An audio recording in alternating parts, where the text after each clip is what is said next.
Ես կարծում եմ հիմա մեր հարաբերությունները Ռուսաստանի հետ որպես դաշնակցային չենք կարող որակավորել, որովհետև իրականում մեծ հաշվով ավելի շուտ դեպի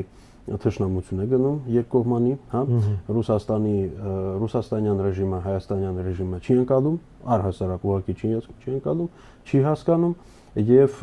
թշնամաբար է ընկալում եւ նույն իրավիճակն է ստեղ, բայց ստեղ մի քիչ ուրիշ վիճակ է։ Ռուսաստանը Հայաստանին թշնամաբար վերաբերվում է որպես Ռուսաստան, բայց Հայաստանը Ռուսաստանին վերաբերվում է ուրիշների թելադրած տրամաբանությամբ, այսինքն այստեղ նույնիսկ Հայաստանի տրամաբանությունը էական չի եւ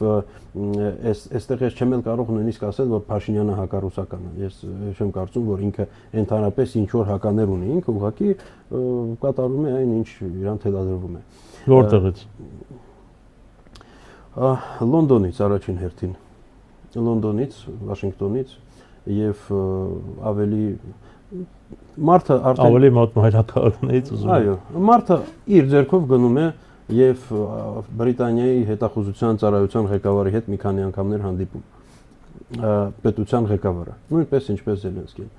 Եվ Բրիտանիայի ազդեցությունը շատ մեծ է Հայաստանի վրա, ի տարբերություն Ֆրանսիայի։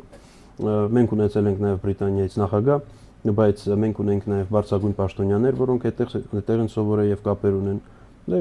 օրինակ Ավինյանը, օրինակ էլի բազմաթիվ մարդիկ կան։ Այսինքն Բրիտանիայի ազդեցությունը Հայաստանում շատ բարձր է։